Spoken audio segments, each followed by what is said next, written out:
Ada satu pertanyaan yang belakangan ini cukup mengganggu kita. Kalau ekonomi Indonesia baik-baik saja, seperti yang diomongin para pejabat itu, kenapa mencari pekerjaan sekarang makin sulit?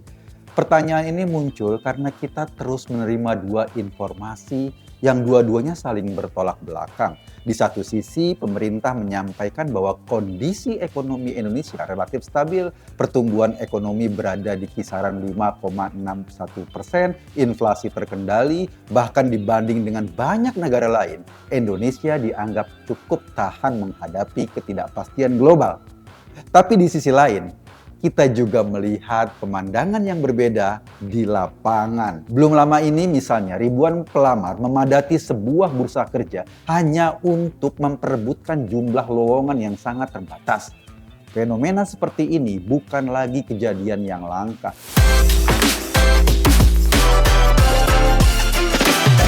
Hampir setiap kali ada pembukaan lowongan dalam jumlah besar, antrean pelamarnya membludak, anak-anak muda antri dengan wajah penuh harapan. Pertanyaannya, kalau ekonomi kita tumbuh 5% ke atas, seharusnya kan lapangan kerja kita bertambah.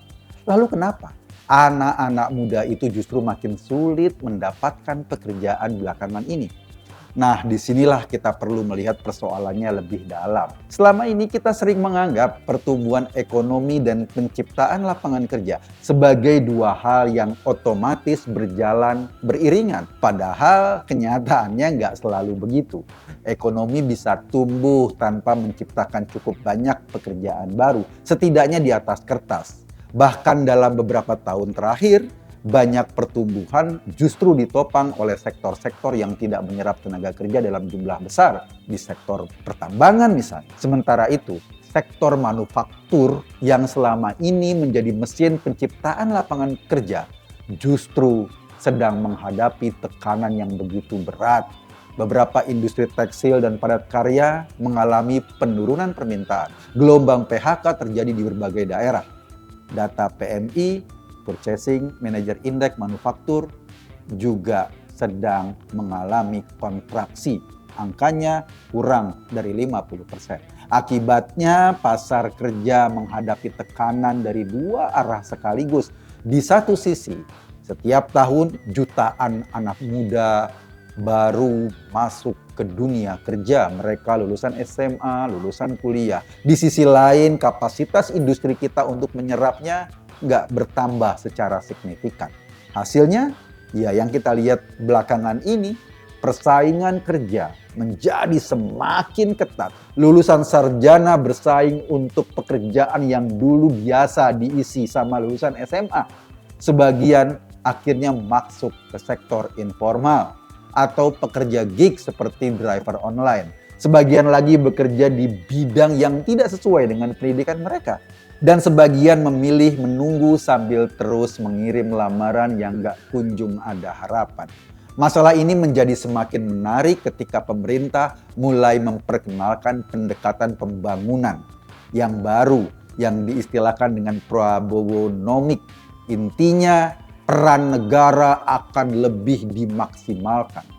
Dalam berbagai kesempatan, Presiden Prabowo menegaskan bahwa negara harus hadir lebih kuat dalam perekonomian, BUMN diperkuat, investasi negara diperbesar, berbagai program strategis dijalankan dengan skala yang maksimal, dengan skala yang besar. Gagasannya sebenarnya bukan hal baru. Untuk ini misalnya, Cina pernah melakukannya. Singapura juga melakukannya melalui berbagai instrumen investasi negara seperti Temasek. Tapi untuk melakukan itu ada satu syarat penting yang kita lupakan. Syaratnya apa? Negara yang ingin memainkan peran besar dalam perekonomian harus memiliki kapasitas yang besar juga. Birokrasi yang profesional, pengawasan yang kuat, lembaga yang dipercaya publik, dan hukum yang dijalankan dengan benar. Dan yang paling penting, tata kelola yang mampu meyakinkan investor bahwa kalau mereka taruh uang di sini aman. Karena pada akhirnya, Pemerintah nggak mungkin menciptakan belasan juta lapangan pekerjaan sendirian. Untuk itu mereka butuh bantuan dari pihak swasta, bantuan investasi. Lapangan kerja tetap berasal dari dunia usaha harusnya. Lapangan kerja tetap berasal dari keyakinan bahwa ekonomi kita akan terus bergerak dan Indonesia baik-baik saja. Persoalannya sekarang kepercayaan bahwa ekonomi baik-baik saja ini sedang melemah, investasi melambat. Ketika investasi melambat, ujung-ujungnya akhirnya lapangan pekerjaan juga terbatas jumlahnya. Dan yang pertama merasakan dampaknya adalah para generasi muda. Generasi yang dibesarkan dengan semangat yang besar. Mereka yang hari ini disebut sebagai bonus demografi Indonesia. Mereka yang disebut sebagai model utama menuju Indonesia emas. Karena pada akhirnya bonus demografi sebetulnya bukan soal jumlah anak muda yang ada di Indonesia sekarang. Bonus demografi adalah soal apakah negara mampu menyediakan kesempatan bagi mereka untuk beraktivitas ekonomi.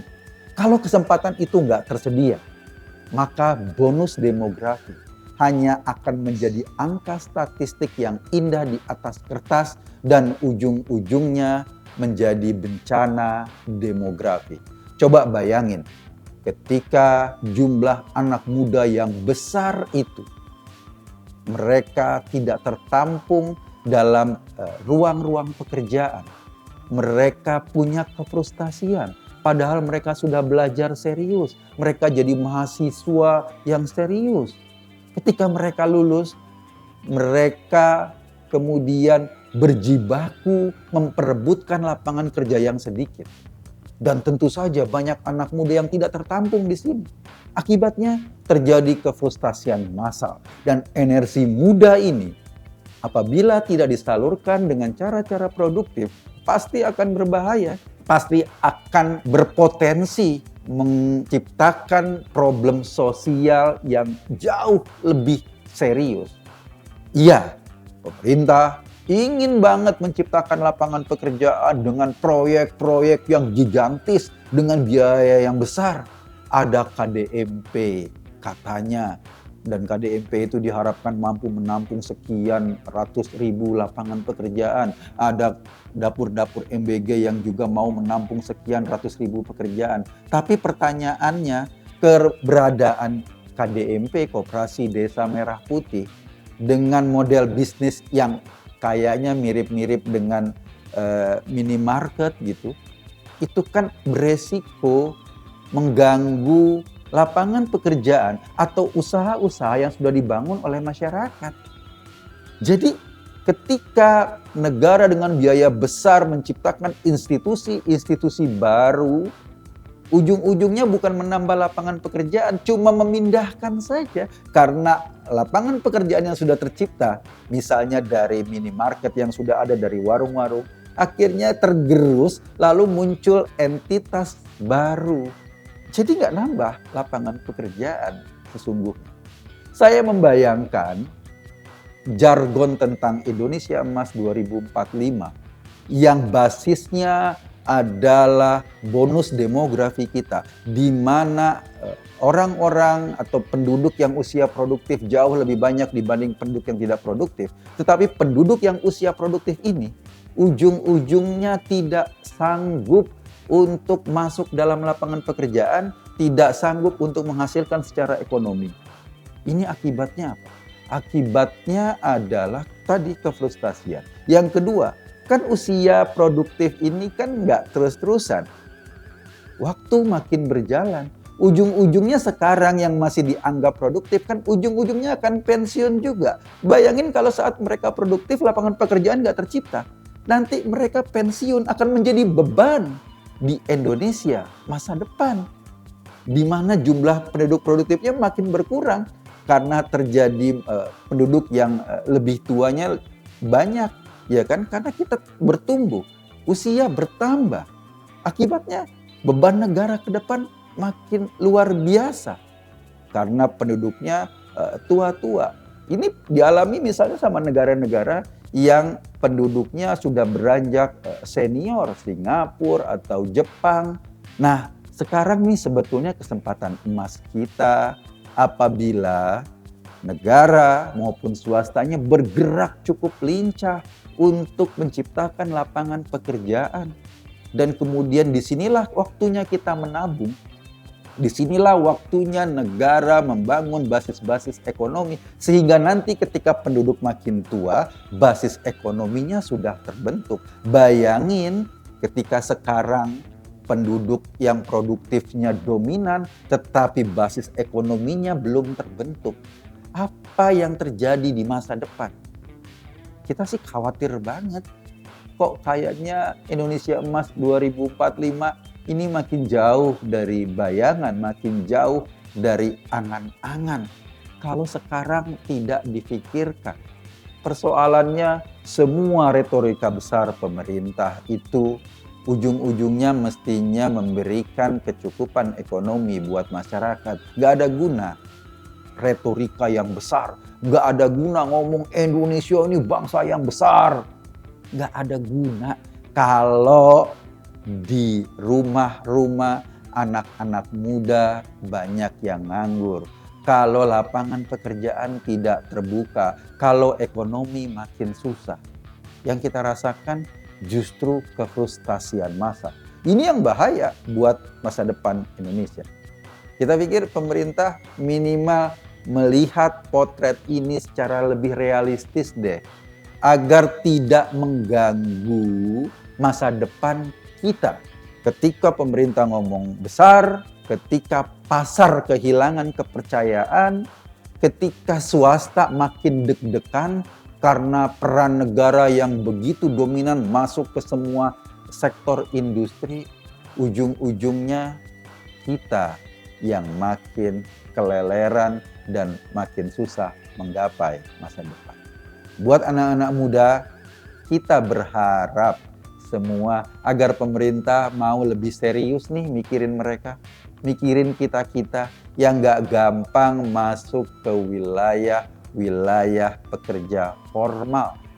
Akhirnya memilih atau pilihan yang ada cuma pekerja informal yang pasti gajinya ala kadarnya, pasti jaminan hari tuanya ala kadarnya, pasti kesejahteraannya ala kadarnya. Kalau semua ala kadarnya, terus mau jadi apa Indonesia ke depan? Gue tadi. Masuk Pak. Terima kasih.